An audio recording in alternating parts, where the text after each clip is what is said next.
और हरियाणा जैसी ही घटना रांची में भी हुई है, जहां महिला सब इंस्पेक्टर के भाई अजीत टोपनो ने अब सवाल उठाया है और यह पूछा है कि बहन को अकेले क्यों भेजा गया, फोर्स क्यों नहीं भेजी गई। स्पीड ट्रायल हो इस मामले में, अपराधी को जल्द से जल्द सजा मिले, जल्द से जल्द कार्रवाई हो, यह मांग कर रहे हैं भाई अजीत टोपनो।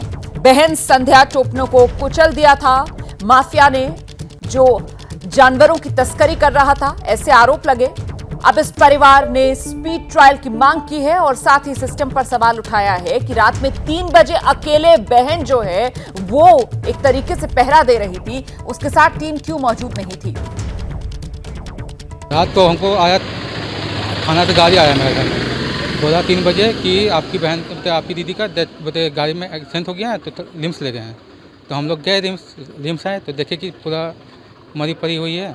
तो उसके बाद हम लोग पूछताछ किए, जो थाना गाड़ी था उससे, जो पेट्रोलिंग में गया था, तो वो लोग बताए कि हम लोग पेट्रोलिंग कर रहे थे, तो कोई कहाँ से कोई गाड़ी आ रहा था, तो दीदी को खबर मिला वो गाड़ी का, तो वहाँ पर ही रुकने बोला वो लोग को कि आप लोग पेट्रोलिंग कर रहे हैं तो वहाँ रुकिए, गाड़ी आएगा तो चेक करिएगा। तो मैं दीदी वहाँ चेक कर रही थी तो और 3 गो हवलदार था, 2 गो गाड़ी चालक था, वो लोग सब कोई थे, तो वो लोग सब चेक कर रहे थे। तो उसी में क्या हुआ क्या नहीं हुआ, गाड़ी आया, दीदी निकली थी गाड़ी से रोकने के लिए, तो दीदी को चढ़ाते हुए चल गया। उसके बाद वो गाड़ी भाग गया आगे, दीदी पड़ी हुई ज़मीन में रही। उसके बाद हम लोग फिर थाना गाड़ी दीदी को लेके आ गया। उतनी जानकारी हम लोग को मिला अभी तक, और दीदी अकेले गई थी वहाँ, उतना बड़ा जानकारी मिला, उतना बड़ा कि अपराधी आ रहे हैं, तो इस लड़की को भेजा वहाँ थाना में, वो गाड़ी में। ये तो गलत हुआ ना, भेजना चाहिए पूरा फोर्स को, या कोई गाड़ी आ रहा है कुछ तो उसको फोर्स भेजना चाहिए ना, वो नहीं किया गया।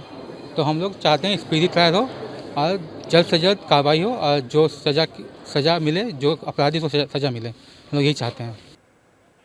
तो ये परिवार का सवाल कि अकेले क्यों भेजा पेट्रोलिंग के लिए, पूरी टीम को क्यों नहीं भेजा। रांची की घटना को लेकर बीजेपी ने राज्य सरकार पर हमला बोला है। तुष्टीकरण का खेल जिस तरीके से नंगा नाच हो रहा है, अब एक महिला पुलिस अधिकारी की शहादत हो गई। आप सोचिए कि लॉ एंड ऑर्डर कैसा कोलैप्स कर गया है कि ये गो तस्करों ने उनके ऊपर गाड़ी चढ़ा दी। पहले किसी समय पुलिस को देखकर लोग डरते थे, लेकिन ये डर इनमें खत्म हो गया। क्यों? इन्हें लगता है कि इन्हें सत्ता का संरक्षण प्राप्त है, या कोई दूसरी चीज है कि इनका भय खत्म हो गया है।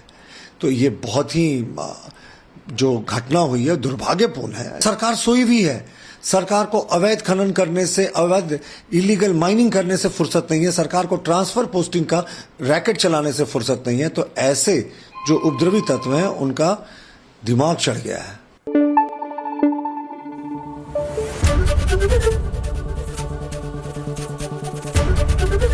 एबीपी न्यूज आपको रखे आगे।